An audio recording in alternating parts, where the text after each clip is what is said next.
Guys, welcome to my channel. तो आज हम करने वाले हैं सैम्पल पेपर किसका, हिंदी का। ठीक है, कोड है इसका 0.002, सॉरी 0.002 ये कोड है, क्लास 10 कक्षा 10वीं। ठीक है, ये कुछ इंस्ट्रक्शंस दे रखे हैं। देखो जैसे कि लिखा है इस प्रश्न पत्र में 3 खंड है, यानी कि 3 सेक्शन है, section A B C 3 section है। कुछ कुल 10 प्रश्न है, मतलब टोटल जो है 10 प्रश्न है, और उन प्रश्न के अंदर सब क्वेश्चन भी है, मतलब 10 क्वेश्चन है। उन 10 क्वेश्चन के अंदर भी क्वेश्चन पूछे गए हैं। यहाँ पर लिखा दिए गए निर्देशों को पालन करते हुए प्रश्नों के उत्तर दीजिए। खंड का यानी कि सेक्शन ए में 20 क्वेश्चन है, हमें कितने प्रश्न पूछे गए हैं, दिए गए निर्देशों को पालन करते हुए केवल 10 करने, यानी कि खंड ए में 20 क्वेश्चन हमें 10 क्वेश्चन करने हैं, और खंड 20 में यानी कि सेक्शन बी में हमें कितने क्वेश्चन दे रखे हैं, 16 क्वेश्चन दे रहे, 16 प्रश्नों में के ही उत्तर देने हैं, इसमें 16 प्रश्न उत्तर देने हैं। और खंड ग में 14 प्रश्न पूछे गए हैं, सभी प्रश्न अनिवार्य हैं, यानी कि 14 पूछे गए हैं, और ये सब कुछ रीडर में आए, जो क्षितिज बुक है ना उसमें से आए। तो सबसे पहले तो हम सही उत्तर वाले गोले भले ही प्रकार से केवल नीली काली स्याही बॉल पॉइंट पेन से ही और हमारे शीट पर भर, जैसे ही भरते हैं ना तो ये कह रहे हैं कि ब्लू ब्लैक पेन से, हमें पता है, इतनी बार हमने फिल करा है तो पता ही होगा। सबसे पहले गद्यांश आएंगे हमारे, ठीक है, अपठित गद्यांश और अपठित पद्यांश, ये 2 चीज़ आएगी हमारे पास। तो चलिए इसको पढ़ते हैं। पहला क्या लिखा, नीचे दिए गए 2 अपठित गद्यांश के लिए दिए गए हैं, किसी गद्यांश को ध्यानपूर्वक पढ़िए और उस पर आधारित प्रश्नों के सही विकल्प चुनकर लिखिए। दो गद्यांश दे रखे हैं, हमें 2 में से एक ही करना है जिसके हमें पूरे आंसर आते हो, पूरे 5 के 5 आंसर आते हो। पहले ऐसा होता है ना कि एक ही गद्यांश दिया जाता था, उसमें से हमें 4 करने होते थे, पर इस बार 2 गद्यांश दिए हैं जिसके आपको पूरे 5 आते हो, वो मतलब पढ़ना तो आपको दोनों ही गद्यांश पड़ेगा। एक में आपको हो सकता है कि एक ना आता हो और दूसरे में पूरे 5 आते हो, जो जिसमें पूरे 5 क्वेश्चन आते हो वो वाला करना सबसे बेस्ट। चलिए पढ़ते। अंतर्राष्ट्रीय श्रम संगठन के अनुसार, ठीक है, क्या बोल रहा है, इंटरनेशनल श्रम को क्या बोलते हैं, मेहनत, ओ सॉरी, जो भी बोलता हूँ, अंतर्राष्ट्रीय श्रम संगठन के अनुसार बाल श्रम को इस प्रकार परिभाषित किया गया, श्रम यानी कि लेबर, हाँ, इंटरनेशनल लेबर ऑर्गेनाइजेशन के according to international labour organising, जो बाल श्रम यानी कि बाल और बच्चे वो लेबर्स होते हैं, को इस प्रकार परिभाषित किया गया है, वह काम जो बच्चों को उनके बचपन, उनकी क्षमता और उनकी गरिमा से वंचित करता है, यानी कि बच्चों से काम करवाते हैं तो उनका बचपन उनसे छीना जा रहा है ना, वंचित है, यानी कि उनको वो मिल नहीं पाता उनका बचपन, और जो शारीरिक और मानसिक विकास के लिए हानिकारक है। किसके लिए विकास है, शारीरिक, मतलब उनका शारीरिक विकास होगा नहीं और ना मानसिक विकास होगा, क्योंकि पढ़ाई की जगह तो उनसे काम करवाया जा रहा है, ठीक है, तो इसलिए वो हानिकारक है। एक सामाजिक बुराई के रूप में संदर्भित भारत के बाल श्रम एक अनिवार्य मुद्दा है, यानी कि बहुत ज़रूरी मुद्दा बन चुका है, ये समाज की बुराई है, एक मुद्दा बने, क्योंकि मुद्दा इससे बना कि जिससे देश वर्ष से निपट रहा है, देश वर्षों से निपट रहा है,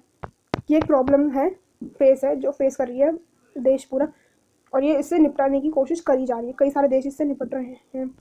लोगों का मानना है कि बाल श्रम जैसी सामाजिक कुरीतियों का समाप्त करने का दायित्व सिर्फ सरकार का है।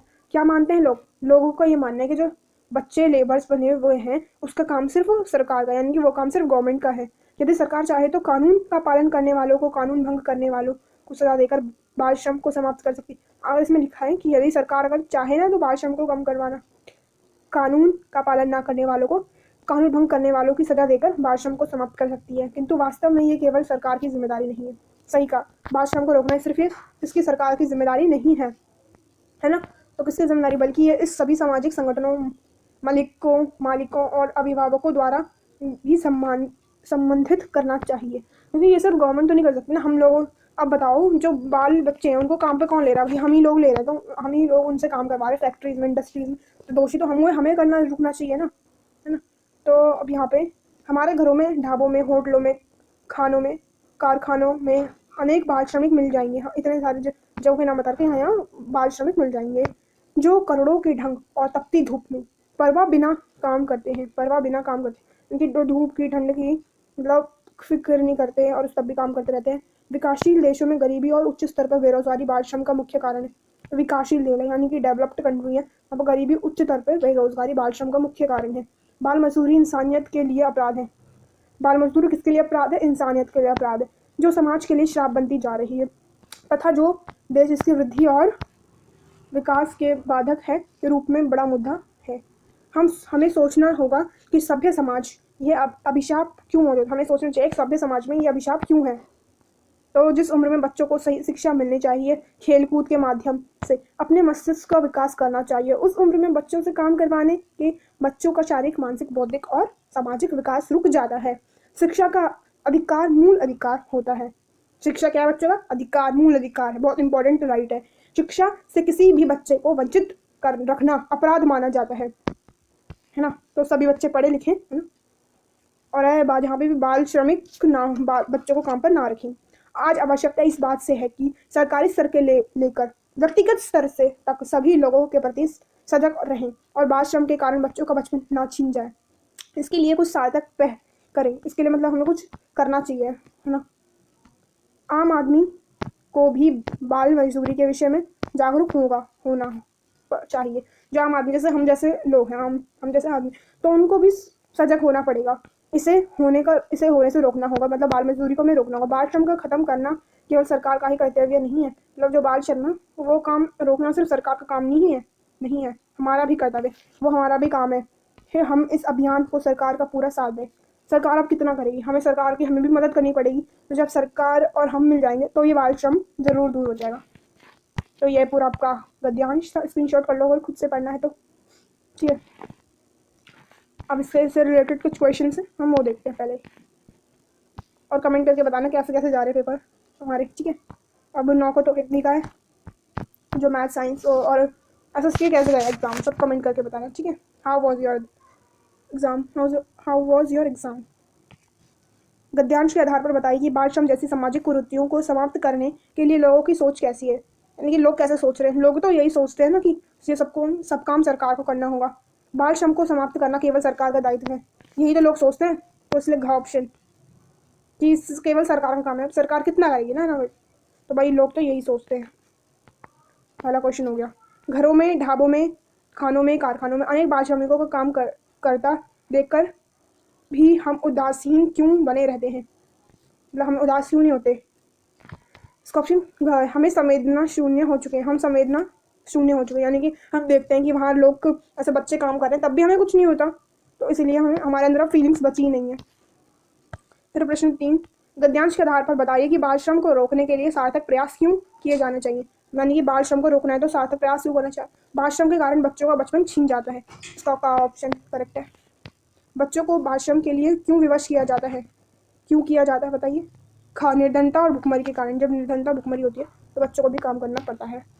बाल श्रम जैसे सामाजिक अभिशाप से देश को क्या नुकसान होता है, घ ऑप्शन, बाल श्रम से देश का आने वाला कल अंधकार की ओर जाने लगता है।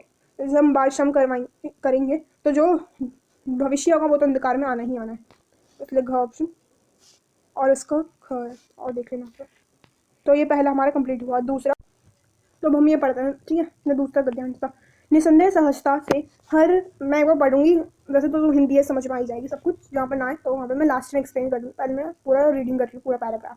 निसंदेह सहजता से हर एक दिन भिन्न भिन्न भूमिकाएं जीते हुए महिलाएं किसी भी समाज का स्तंभ हैं, लेकिन आज भी दुनिया के कई हिस्सों में समाज उनकी भूमिका को नजरअंदाज करता है। इससे चलते महिलाओं को बड़े पैमाने पर असमानता, उत्पीड़न, वित्तीय निर्भरता और अन्य सामाजिक बुराइयों का खामियाजा सहन करना पड़ता है। भारत में महिला सशक्तिकरण की आवश्यकता के बहुत से कारण सामने आते हैं। प्राचीन काल में अपेक्षा मध्य काल में भारतीय महिलाओं के सामने स्तर में काफ़ी कमी आने, जितना समान उन्हें प्राचीन काल में दिया जाता, मध्य काल में वह समान घटने लगा। ओके, तो इसमें क्या कहना है कि इसमें महिलाओं के उस पर है जो दे रखा है गद्यांश। जो महिलाएं है ना, किसी भी समाज का महिलाएं स्तंभ होती हैं, लेकिन आज दुनिया के कई हिस्सों में महिलाओं की भूमिका, जो महिलाओं का रोल होता है, वुमेन्स का रोल होता है, उसे नजरअंदाज करता है, उसे इग्नोर कर दिया जाता है। महिलाओं मतलब ऐसा सब कुछ होता है, इस वजह से जो महिलाएं या वुमेन्स हैं उनको असमानता, मतलब सोशल डिस्क्रिमिनेशन फेस करनी ही पड़ती है। और ये अन्य सामाजिक बुराइयों का खामियाजा सहन करना पड़ता है। भारत में महिला सशक्तिकरण की आवश्यकता के बहुत से कारण हैं, मतलब भारत में महिला सशक्तिकरण जरूरी है। प्राचीन काल में महिलाओं की ज़्यादा इज्जत होती थी और अब काफ़ी कमी आई है, मतलब मध्यकाल में होता था, और प्राचीन काल में होता था, मध्यकाल आते आते महिलाओं की इज्जत कम हो रही है। आधुनिक युग यानी कि एंशिएंट टाइप, आधुनिक युग में कई भारतीय महिलाएं कई और महत्वपूर्ण राजनीतिक तथा प्रशासनिक पदों पर पदस्थ हैं। फिर भी सामान्य ग्रामीण महिला आज भी अपने घरों में रहने के लिए बाध्य है ना। देखा जो पहले ज़माने में जो वुमेन थी वो पॉलिटिक्स में भी प्रशासनिक पदों में भी थी, पर आज की जो महिलाएं हैं, वो ग्रामीण गांव की महिलाएं हैं, वो घरों में रहने के लिए बाध्य हैं। और होता भी है यार, गाँव में महिलाओं की आज भी इज्जत नहीं होती। शहरों में भी आजकल होती है बट इतनी कम होती है, पर गाँव में तो इज्जत करते ही नहीं है लोग महिलाओं की। फिर भी सामान्य ग्रामीण महिला आज भी अपने घरों में रहने के लिए बाध्य हैं और उन्हें सामान्य स्वास्थ्य सुविधाओं और शिक्षा जैसी सुविधाएं भी उपलब्ध हैं।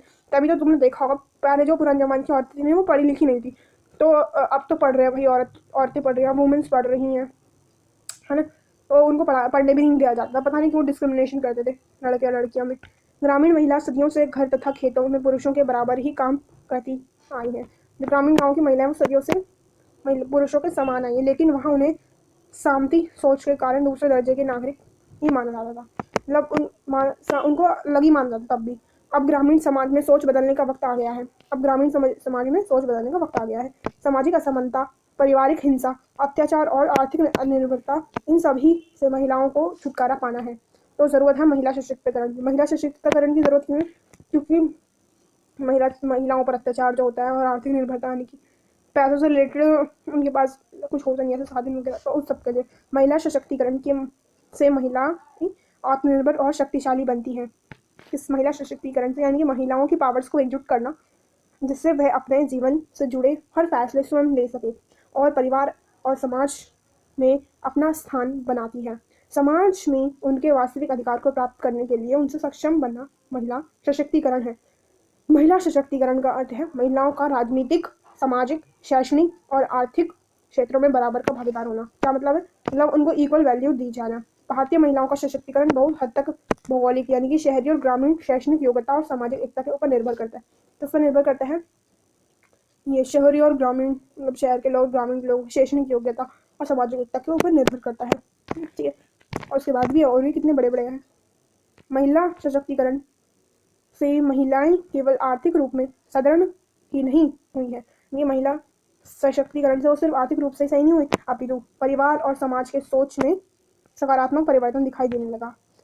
वर्तमान समय में लोग बेटियों को बोझ समझकर दुनिया में आने से पहले ही मार देते हैं। इसलिए विकास का मुख्य धारा महिलाओं को लाने के लिए भारत सरकार द्वारा कई योजनाएं चलाई गई। क्योंकि आजकल के टाइम पे भी देखा होगा जब लड़की पैदा होती है तो उसे मार देते, मतलब कहीं कहीं पर होता है, ऐसा कह रही मैं कि सब कहीं कहीं जगह पर होता है कि बेटियों को पहले ही मार देते हैं, जन्म से पहले ही।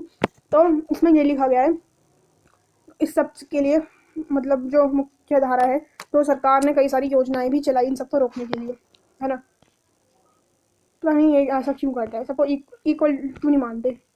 लड़का अलग लड़की अलग, क्या है, दोनों सेम ही तो है ना भाई। जितना प्यार लड़के को दे रहे हो उतना लड़की को भी दो, तो वो भी कुछ करेगी। पर ऐसा होता ही नहीं। बट ऐसा नहीं कह सकते कि सारे पेरेंट्स अच्छे होते हैं, बुरे होते हैं, मतलब कुछ, मतलब पेरेंट्स अच्छे भी होते हैं। कुछ कुछ लोग हैं इक्वल मानता है, कुछ कुछ नहीं मानते, है ना। तो अब यहाँ पे और एक कहूँगी हम, इससे अब क्वेश्चन आंसर्स करते हैं, 5 दिए गए, उन दोनों में से एक करना है, मैं दोनों ही पढ़ाई थी। गद्यांश के आधार पर बताइए कि महिला सशक्तिकरण की आवश्यकता क्यों महसूस की गई। समाज में महिलाओं की स्थिति निर्बल थी, सही कहा, इसका ए ऑप्शन ही गलत है, पर वे आत्मनिर्भर थी, वे अपने निर्णय लेने में सक्षम थी, वे शिक्षित थी। अगर ये होती तो सशक्तिकरण की जरूरत ही क्यों होती? समाज में महिलाओं की स्थिति खराब है इसीलिए। और दूसरा क्वेश्चन, ग्रामीण सोच में परिवर्तन लाने के लिए क्या क्या किया जा सकता है? क्या क्या किया जा सकता है? ऑप्शन, शिक्षा का प्रचार प्रसार, या जितनी ज़्यादा हम एजुकेशन को प्रोवाइड करवा सकते हैं ना, तो उससे ही बहुत कुछ हो सकता है, एजुकेशन से ही हो सकता है बहुत कुछ। अब लोग बेटियों को बोझ नहीं समझते, यह समाज की इस सोच का परिणाम है। सकारात्मक सोच का परिणाम है ये। अब ये सही लिखा है ये बिल्कुल। अब लोग, ये तो उसमें लिखा हुआ नहीं है पैराग्राफ में, ये हमारे मतलब आज की सिचुएशन को लेकर ये क्वेश्चन दे रखा है। अब लोग बेटियों को बोझ नहीं समझते, सकारात्मक है, पॉजिटिव। महिला सशक्तिकरण से परिवार की आर्थिक स्थिति पर क्या प्रभाव दिखाई दिया? क्वेश्चन नंबर 4, आर्थिक स्थिति पर सदृढ़ता, यानी कि आर्थिक स्थिति उनकी अच्छी हो गई। प्रश्न 5, ठीक है, क्या महिलाओं का सशक्तिकरण का पक्ष मात्र आर्थिक रूप से सशक्त होना ही? क्या महिला सशक्तिकरण में सिर्फ आर्थिक रूप से ही अच्छी हो पाए? नहीं, इसका उत्तर होगा नहीं। उनका भय मुक्त, प्रतिबंधों से मुक्त होना भी आवश्यक है, उनकी डर से उन्हें डर ना लगे, मतलब किसी भी चीज़ का प्रतिबंध, कोई बाधा ना आए उन पर, मतलब इसी तरीके का वो किया है। तो प्रश्न 2 लिखा हुआ है, नीचे 2 काव्यांश दिए गए हैं। जी 2 काव्यांश दिए हैं, इनमें से एक काव्यांश आपको करना है। ओके, तो आधारित प्रश्नों के उत्तर सही विकल्प चुनकर लिखिए।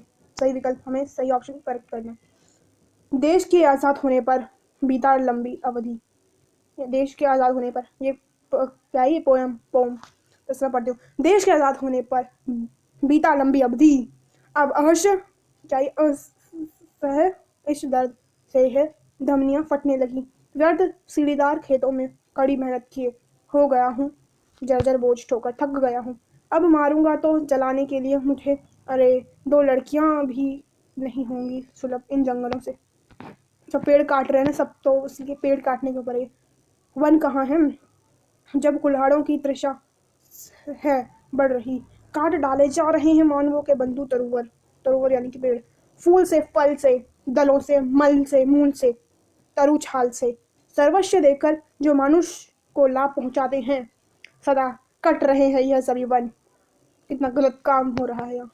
पर्वतों की दिव्य शोभा है निरंतर हो रही विधुप, ऋतुएं रो रही हैं बहु बहती सुशीतल नीर की, हर पहर नित्य चहकते हैं कुकते रहते विहग, फूल पृथ्वी का सहज श्रृंगार करते हैं जहाँ, अब असह्य इस दर्द से, मैं असह्य दर्द का कारण क्या है, मतलब दर्द क्या है इसमें, बेसिकली इसमें पेड़ काटे जा रहे हैं, तो इसीलिए जो कवि हैं वो बता रहे हैं कि कैसे पेड़ काटे जा रहे हैं, पेड़ इतने कट रहे हैं कि लास्ट में जब हम मर जाएंगे तो 2 लकड़ियाँ नहीं मिलने की हमें जलाने के लिए, है ना।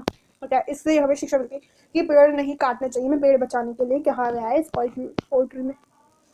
पहला क्वेश्चन यही जो मैंने पढ़ा था। अब असह्य है इस दर्द से, मतलब वो दर्द इसमें असह्य असज्ञ जिसे हम सहन नहीं कर सकते, दर्द क्या है इसमें, तो वनों का ना रहना, वनों का ना रहना यही सबसे बड़ा दर्द है। एक कुल्हाड़ी की तृषा है बढ़ रही, कथन से क्या तात्पर्य है, पेड़ों को काटकर भी तृप्त ना होना, यानी कि जो कुल्हाड़ी की तृषा बढ़ रही है तो इतना पेड़ों को काट रहे तब भी उससे तृप्त नहीं हो रहे। अतिशयोक्ति अत्यंत इष्टि के लिए लकड़ियां सुलभ होना होने वन, अत्यंष्टि यानी कि मरने के बाद हमें लकड़ियां क्यों नहीं मिलेंगी, क्यों नहीं मिलेंगी, वन काटे जा रहे हैं, इसका साफ सीधा ऑप्शन है एक का, वन काटे जा रहे इसलिए मरने के बाद भी ना मिलने की लकड़ी। पेड़ों को मानव बंधु क्यों कहा गया है, ख पेड़ हमें अपना सर्वस्व दे देते हैं, यानी कि पेड़ भी देते हैं फूल, पेड़ कह रही हूँ, फूल देते हैं, फल देते हैं, अपनी अपनी लकड़ियाँ भी दे देते हैं, हम यूज़ करते हैं उन लकड़ियों को, तब भी नहीं लोग तो पेड़ काटेंगे। इस कविता में क्या प्रेरणा दी गई, कौन सा क्वेश्चन, 5वां क्वेश्चन, इसका उत्तर दो। वन संरक्षण की, जैसे कि मैंने शुरुआत में बताया था, पेड़ों को बचाने के लिए, यानी जंगलों को संरक्षण करने की, बचाने के लिए ये रखा है इसमें।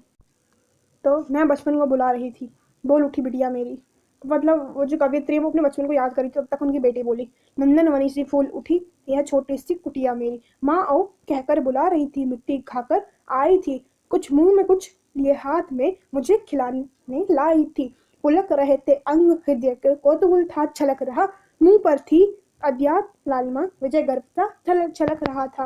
यानी कि इसमें माँ और बेटी की बातों को बताया गया है कि जो कवित्री है वो अपने बचपन को याद करी, तब तक उनकी बेटी हुई, और फिर वो कहती माँ ओ माँ, मतलब मम्मी को बुला रही थी और अपने हाथों में मिट्टी लेकर अपनी मम्मी को मिट्टी खिला रही थी।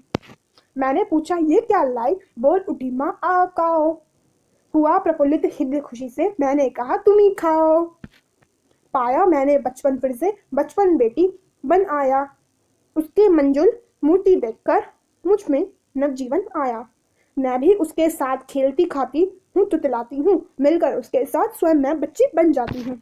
तो जो इसमें कवित्री है वो कह रही कि मैं अपनी बेटी, उनकी बेटी कहती है कि माँ आप मिट्टी खाओ, तो उसकी मम्मी कहती है हंसते खुशी से कि तुम ही खाओ, और उसकी माँ कहती है तुम ही खाओ, पाया मैंने बचपन से। और जो उसकी बच्ची मम्मी होती है, कवित्री होती है, वो कहती है कि उन्होंने बचपन फिर से पाया अपनी बेटी के रूप में, है ना, और वो फिर उसके साथ तुतला कर बात भी करती है। जिसे खोजती थी बरसों से, अब जाकर उसको पाया, भाग गया था मुझे छोड़कर वह बचपन फिर से आया। और वो जो बचपन है वो किसके रूप में आया, उनकी बेटी के रूप में। और ये लिखा किसने है, सुभद्रा कुमारी चौहान, ठीक है, ये इनकी ये कवित्री है सुभद्रा कुमारी चौहान। तो पहला प्रश्न, काव्यांश के आधार पर बताइए कि कवित्री ने अपने बचपन को किस तरह पुनः पाया, किसके बेटी के रूप में ही तो, अपनी बिटिया के रूप में। ख और कवित्री वर्षों से किससे खोज रही थी, अपने बचपन को खोज रही थी। कवित्री को बेटी के चेहरे पर किस कारण विजय गर्व छलक रहा था, वो माँ को मिट्टी खिलाने लाने के कारण, मिट्टी खिलाने आई बेटी की छवि कैसी थी, ऑप्शन सॉरी सॉरी सॉरी, ये क्या हो गया? घ गए ख। उनका अंग अंग पुलकित हो रहा था और उसकी भोली आंखों में उत्सुकता झलक रही थी। 5वां बेटी और माँ के बीच क्या संवाद हुआ? माँ ने पूछा, यह क्या लाई हो? और बेटी ने बोल उठी, माँ काओ। ये इसका का ऑप्शन करेक्ट है। ठीक है, ये तो हो गया। अब ये दूसरा, व्यवहारिक व्याकरण। निर्देश अनुसार किन्हीं 4 के उत्तर लिखिए। इसमें कुछ 5 दे रखे हैं हमें। पहला हमारा ग्रामर का टॉपिक है वाक्य। ठीक है, तो इसमें 4 क्वेश्चन दे रखे हैं, सॉरी 5 दे रखे हैं। 5 में से हमें 4 करने हैं। पर ये वीडियो चल रही है तो इसमें हमें पूरे 5 ही करने पड़ेंगे। तो निर्देश अनुसार बताने, बादल घिर आए और वर्षा होने लगी। रचना के आधार पर वाक्य क्या है? बादल घिर आए और वर्षा होने लगी, इसमें हमें देखना और, जहाँ पर भी और जुड़ जाता है ना, तो वो क्या होता है हमारा? बताइए बताइए। वो संयुक्त वाक्य, और से संयुक्त वाक्य। निम्नलिखित में से मिश्र वाक्य क्या है? मिश्र वाक्य बताना है। अवनी आई और पढ़ने बैठ गई, ये तो संयुक्त हो गया। बच्चे दूध पीकर सो गए, ये भी नहीं, ये तो साधारण हो गया। अध्यापक के सामने सब शांत रहते हैं, ये भी नहीं, ये इसका करेक्ट ऑप्शन घ है। जो झूठ बोलते हैं उन पर विश्वास मत करो। जो आ रहा है यहाँ पे उन पर, मतलब कोई 2 सेंटेंस है और यहाँ पे पता भी चल रहा है कमा से। सबसे बड़ी पहचान यहाँ पे कमा, यहाँ पे 2 सेंटेंसेस है और दोनों एक दूसरे पर डिपेंडेंट हैं। जब 2 सेंटेंस डिपेंडेंट हो एक दूसरे पे तो उसे मिश्र कहते हैं। प्रश्न 3, आनंद 4 दिन गांव में रहा, वह सबका प्रिय हो गया। 4 दिन गांव में रहा, सबका प्रिय हो गया। मैंने पहले आंसर बता दिया, और वह सबका प्रिय बन गया। तो उसमें संयुक्त में करवाता है। संयुक्त में क्या आता है? और आता है बस, और तो सेम होता है बस, और आता है उसमें। तो आनंद 4 दिन गांव में रहा और सबका प्रिय हो गया, इसका करेक्ट होगा ऑप्शन। वह पुस्तक कहाँ से लाई जो कल खरीदी थी? इसमें उपवाक्य बताना है। जो कल खरीदी थी यानी कि विशेषता बता रहा है, किसी क्रिया विशेषण आश्रित उपवाक्य। निम्नलिखित में से सरल वाक्य है, सरल वाक्य बताना हमें। वर्षा होते ही मोर नाचने लगे। क्या हो? वर्षा होते ही मोर नाचने लगे। मोर नाचते हुए तो सबने देखा ही होगा, कितना अच्छा लगता है मोर। और यहीं पर 5 प्रश्न होते हैं कंप्लीट, किसके? वाक्य से रिलेटेड। अब नेक्स्ट टॉपिक तुम्हारा है वाच्य। वाच्य भी बहुत कतई ईजी है। कतई जहर, कतई जहर, कतई जहर, सॉरी कतई ईजी, कतई ईजी, कतई ईजी। तो देखते हैं हम पहला प्रश्न क्या लिखा है। निम्नलिखित वाक्यों में वाच्य लिखिए। वाच्य लिखना है इस वाक्यों में। पर्यटकों द्वारा तीर्थ यात्रा की जाएगी। दोबारा आ रहा है इस चीज में, मतलब काम, इसमें काम को ज़्यादा, काम पे ज़्यादा फोकस किया गया है, यानी कि पर्यटकों पे ज़्यादा फोकस नहीं किया है। द्वारा मतलब जो यात्रा की जा रही है उस पर ज़्यादा फोकस हो रहा है। तो जहाँ पर बेसिकली मैं ये कहना चाहती हूँ, जहाँ पर द्वारा आए वो होता है हमारा कर्म वाच्य। ठीक है, कर्म वाच्य। हालदार साहब ने पान खाया, उपयुक्त में कर्म वाच्य में बदलिए। हालदार साहब ने पान खाया, और इसमें द्वारा आता है, हालदार साहब द्वारा पान खाया जाता है। सॉरी, हालदार साहब द्वारा पान खाया गया, इसमें यही हुआ, हालदार साहब द्वारा पान खाया जाता है। ठीक है, और इसमें पक्षी बाग छोड़कर नहीं उड़े, उपयुक्त में भाववाच्य में बदलिए। भाववाच्य में मतलब इसमें फीलिंग्स होती है। पक्षी बाग छोड़कर नहीं उड़ सके, पक्षियों से बाग छोड़कर उड़ा नहीं गया, नहीं गया। और पक्षी बाग छोड़कर नहीं उड़ सकते, पक्षी बाग से छोड़कर, पक्षियों से बाग छोड़कर उड़ा नहीं जाता, उड़ा नहीं जाता, पक्षी बाग छोड़कर नहीं उड़ सके। इसमें भी कहा होगा बाल, मतलब उड़ नहीं सके, क्यों नहीं उड़े, उनकी गलती थी, का ऑप्शन करेक्ट। निम्नलिखित वाक्यों में कृतवाच्य वाला चुनिए। कृत यानी कि इसमें कर्ता पर प्रधान दी जा रही। छात्रों द्वारा सभी को स्वागत किया गया, ये तो कर्मवाच्य हो गया है ना। छात्रों से सभी का स्वागत करवाया गया, छात्रों ने सभी का स्वागत किया, इसका होगा ये वाला ऑप्शन का ऑप्शन। छात्रों ने सभी का स्वागत किया। ठीक है, अब निम्नलिखित में कौन सा वाच्य का सही भाववाच्य का विकल्प नहीं है सही? आओ वहाँ बैठे, आओ वहाँ बैठा जाए, इसमें करेक्ट आंसर ये है, आओ वहाँ बैठा जाए। ये हमारा भाववाच्य नहीं है। आओ वहाँ बैठा जाए ये सिंपली हम कह रहे हैं, पर ये नहीं है। अब उसके बाद हमें क्या आ रहा है इसके बाद, ये बात इसमें लिखना है, परिचय वाला क्वेश्चन ही है। जैसे दिल्ली है तो दिल्ली के बारे में बताना है। ठीक है, 5 इसके भी पूरे 5 हैं, हमें 4 ही करने हैं। ठीक है, तो पहला, हम दिल्ली जा रहे हैं, रेखांकित पद का परिचय के लिए। दिल्ली, सबसे पहले दिल्ली जातिवाचक काटो। दिल्ली कोई ग्रुप नहीं है, एक पर्टिकुलर नाउन है। व्यक्तिवाचक संज्ञा एक वचन है, पुल्लिंग है, पर कर्म कारक नहीं है। कर्म मतलब को आ जाएगा। तो हम दिल्ली को जा रहे हैं, दिल्ली को जा रहे हैं गलत सेंटेंस, अधिकरण सही होगा।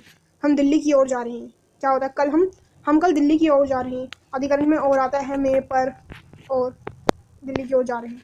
यह बालक बहुत मेधावी है, इसमें और सार्वजनिक विशेषण, ये एक विशेषण है, यह फिर यहाँ पे मेधावी उसकी विशेषता बता रही है, विशेषण। एक वचन पुल्लिंग, विशेष्य है बालक, इसमें विशेष्य क्या है? बालक, सब्जेक्ट बालक, ठीक है ना। और अचानक वर्षा होने लगी, इसका रीतिवाचक क्रिया विशेषण, होने लगी क्रिया की विशेषता बता रहे। वह भारत मैच जीत गया, इसमें विस्मयादिबोधक अव्यय प्रश्नता सूचक भाव की अभिव्यक्ति, शाबाश तुमने बहुत अच्छा किया। इसमें मध्यम पुरुषवाचक, तुम मध्यम पुरुषवाचक है, सर्वनाम है, एक वचन कर्ता कारक, ठीक है। उसके बाद हमारा रस शुरू हो जाता है। रस के भी पूरे खाने वाले रस नहीं, रस किसी भी पोयम पढ़ के, किसी को देखकर, मतलब किसी काव्य को पढ़कर, सुनकर, देखकर जो हमारे अंदर फीलिंग्स आती है वो, उसे हम रस कहते हैं। फीलिंग्स को कह सकते हैं तरीके से, किसी को देखकर, पढ़कर, सुनकर हमें हंसी आ जाती है, जब हम कुछ सुनते हैं तो वो तरीके से रस हुआ। इसके भी 5 क्वेश्चन हैं, 4 हमें करने हैं, ठीक है। तो पहला देखा है, एक और अजरंगी लखी और मृगराय। ये बहुत फेमस है कि एक और अजगर, दूसरी और मृगराय, मृगराज हिरण, एक और शेर, अजगर रही को शेर बोलते हैं, मतलब एक और शेर है, दूसरे और मगरमच्छ, ऐसे ही कुछ है। तो ये भयानक रस को इंडिकेट कर रहा है। डर, डर लग रहा है तुम्हें? नहीं लगेगा, तुम्हें क्या डर लगेगा? विकल बटोही बीच ही पुरिया मच्छा खाए, वो बेचारा बीच में फंस चुका है, अब उसको मतलब बेचारे को नहीं चक्कर आ गया, मूर्छा खाए मतलब बीच में उसको चक्कर आ गए। तो उपयुक्त में काव्य में बताना है हमें। इसमें तो भयानक रस है, ऑब्वियस सी बात है। उत्साह किस रस का स्थायी भाव है? बताओ जल्दी, किस रस का स्थायी भाव है? उत्साह वीर रस का स्थायी भाव है, ठीक है। श्री कृष्ण ने सुने वचन, अर्जुन शोभ से चलने लगे, यानी कि श्री कृष्ण के वचन सुने, अर्जुन मतलब अर्जुन में रौद्र गुस्सा आ गया, तो ये रौद्र रस का है, ठीक है। अपनी शीलता को भूल गए और वो मतलब क्रोधित टाइप के हो गए, तो वो रौद्र रस, अपना रौद्र रस दिखाने लगे। विभाग, अनुभाव और संचारी भावों की सहायता से क्या रस रूप में परिणत हो जाते हैं स्थायी भाव में? अद्भुत रस का स्थायी भाव क्या है? विस्मय, ठीक है। तो यहीं पर हमारी ग्रामर कंप्लीट होती है। अब पाठ्य पुस्तक से रिलेटेड कुछ क्वेश्चन हम करने वाले हैं। यहाँ देख सकते हैं पूरा कितने मार्क्स का, ये 14 मार्क्स का है पूरा। 7 गद्य खंड से, 7 पद्य खंड से, तो दोनों 14 हो गए क्वेश्चन। अब पढ़ते हैं। नेताजी के चश्मा से लिया गया है पठित गद्यांश, ठीक है। इसमें क्या है? नहीं साहब, वो लंगड़ा क्या जाएगा फौज में, पागल है पागल, वो देखो वो आ रहा, आप उसी से बात कर लो, फोटो वोटो छपवा दो उसका कहीं। हालार साहब को पान वाले द्वारा एक देशभक्त का इस तरह मजाक उड़ाना अच्छा नहीं लगा। मुड़कर देखा तो अवाक रह गए, अवाक यानी कि शॉक, सरप्राइज रह गए। वह बेहद बूढ़ा मरियल लंगड़ा आदमी, सिर पर गांधी टोपी और आंखों पर काला चश्मा लगाए, छोटी सी संदूकची और दूसरे हाथ में एक बांस का टंगे बहुत से चश्मे लिए अभी अभी एक गली से निकलता था और अब एक बंद दुकान के सहारे अपनी बांस टिका रहा था। तो इस बेचारे की दुकान भी नहीं थी, इस बेचारे की दुकान नहीं थी, यानी कि वो बहुत गरीब सा था लंगड़ा मरियल बूढ़ा आदमी। पूछना चाहते थे इसे कैप्टन क्यों कहते? कौन पूछना चाहता था? जो कैप्टन कह रही हूँ, हालदार साहब पूछना चाहते थे कि इसे लोग कैप्टन क्यों कहते हैं, क्या यही इसका वास्तविक नाम है? लेकिन पाल वाले ने साफ मना कर दिया कि अब इस बारे में कोई बात करनी नहीं है, वो बात करने को तैयार ही नहीं था कौन पान वाला, ठीक है। चलिए इसके क्वेश्चंस देखते हैं। चैप्टर तो तुमने अच्छे से पढ़ा ही होगा, उम्मीद है, क्योंकि प्री ऑडिट टेस्ट में भी मैंने इसके एमसीक्यू बना रखे हैं, प्री बोर्ड में भी करा होगा, तो अभी भी याद होगा, अभी ज़्यादा प्रॉब्लम नहीं आएगी क्योंकि तुमने पढ़ रखा है। तो बस ये सैम्पल पेपर से आइडिया ले लो कि किस किस टाइप के क्वेश्चंस आने वाले हैं एग्जाम में, ठीक है। प्रस्तुत गद्यांश में देशभक्ति किसे कहा गया है? कैप्टन चश्मे वाले को, है ना। और दूसरा प्रश्न, पान वाले की कौन सी बात हालदार साहब को अच्छी नहीं लगी? कौन सी बात अच्छी नहीं लगी थी, जल्दी सोचो। मूर्ति, सॉरी, एक देशभक्त का मजाक उड़ाना, ऑप्शन। चश्मे वाले एक बंद दुकान के सहारे अपना बांस क्यों टिका रहा था? क्योंकि उसकी अपनी कोई दुकान नहीं थी, का ऑप्शन करेक्ट होगा इसका, है ना। तो क्वेश्चन नंबर 4, हालदार साहब पान वाले से कैप्टन चश्मे वाले के बारे में क्या पूछना चाहते हैं? इसे कैप्टन क्यों कहते हैं? Option correct. हालदार साहब किस कारण कैप्टन के बारे में और जानकारी प्राप्त नहीं कर सके? किस कारण? पान वाले कैप्टन के बारे में, सॉरी, पान वाले ने इस बारे में बात करने से मना कर दिया, ऑप्शन करेक्ट है। और फिर उसका 2 क्वेश्चन आते हैं बाल गोविंद भगत से, ठीक है, जो कि यहाँ पे मार्क्स देख लो 2। बेटे की मृत्यु के पश्चात बाल गोविंद भगत ने आखिरी निर्णय क्या लिया? पतु का विवाह करवाना, है ना, पुनर्विवाह करवाना। लेखक रामवृक्ष बेनीपुरी जी बाल गोविंद भगत के किस पर अत्यधिक मुक्त थे? किस विशेषता पर? मधुर गान पर, वो सिंगिंग थे, सिंगिंग करते रहते थे, आई मीन। और फिर इसमें है जो हमारा कौन सा है, राम लक्ष्मण परशुराम संवाद, उसमें से आ रहा है ये गद्यांश, काव्यांश चाहिए, मैं भूल गई हूँ काव्यांश, ये सब होता है यार। नाद शंभु बज निहारा, हो ये केऊ का दाम तुम्हारा, आयसु कहा कहियो किन मोही, सुनी रसाई बोले मुनि कहोई। सेवकू सो जो करे सेवकी, अधिकनी करी कराई लड़ाई, सुनो राम जही शिव धनु तोरा, सहस बाबू सम रिपु मोरा। तो इसमें जो वो कह रहे हैं जिसने भी धनुष तोड़ा वो शास्त्र बाबू के समान मेरा दुश्मन, रिपु सब दुश्मन है, शत्रु है, शत्रु सॉरी दुश्मन शत्रु। सो बिलोई बिहाई समाज, नादा मोर जहीं सब राजा, सुनी मुनि वचन लगन सुन मुस्काने, बोले परशुराम धारी अपमाने, बहु धनुई तोरी लखराए, कहूँ नासी ऋषि कृष्ण कहीं गोसाई। वापा ही कोई सेवक होगा जिसने ये राम धनुष आई मीन शिव धनुष तोड़ा। यही धुन पर समाप्त कही केतु, सनी रसाई तह भ्रघुकुल केतु, हे रे नरप बालक बाल बस बोलत। तो ही ये भी कौन कह रहा है, ये वही कौन जो गुस्सा में थे परशुराम जी, हाँ वही ये गुस्से में चिल्ला चिल्ला कहते हे नरप बालक, लक्ष्मण को कहते ओए बालक काल के वश में आके तू ज्यादा बकवास कर रहा है, अभी तू पिटेगा ना मुझसे तब पता चलेगा, है ना। तो इसमें खूब लड़ाई चलती है परशुराम जी की और लक्ष्मण की, खूब लड़ाई चलती है, और लास्ट में सिर्फ भगवान जी आते हैं, राम भगवान जी सबको शांत कर देते हैं शीतल जल के समान वचन से। राम भगवान की सिर्फ एक बारी आती है, लास्ट में उनका डायलॉग एक बार आता है, बाकी सब तो जो परशुराम और लक्ष्मण लड़ते ही रहते हैं। परशुराम के क्रोध को शांत करने के लिए राम ने क्या किया, धनुष तोड़ने वाला आपका कोई सेवक होगा, है ना भाई। स्वयंवर में जो धनुष टूट गया था वह किसका धनुष था, परशुराम जी के आराध्य शिव जी का।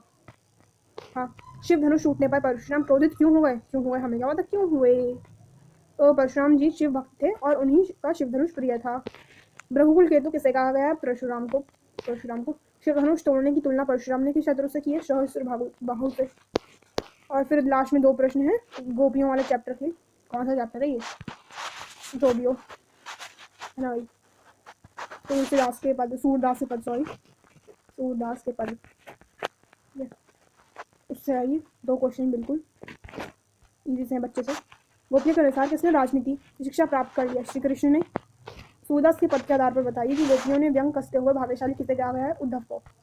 तो उम्मीद है इतना बड़ा सैम्पल पेपर हमने सॉल्व कर लिया है। अगर अच्छा लगी वो वीडियो तो क्या कीजिए, लाइक कीजिए, शेयर कीजिए, कमेंट कीजिए कि किस टाइप की वीडियो चाहिए, और अपने पेपर कैसा का ये ज़रूर बताना, ठीक है। और मिलेंगे नेक्स्ट वीडियो में, तब तक के लिए बाय बाय। शेयर कीजिए अपने दोस्तों के साथ, ओके बाय बाय, मिलेंगे नेक्स्ट वीडियो में, ठीक है, टेक केयर।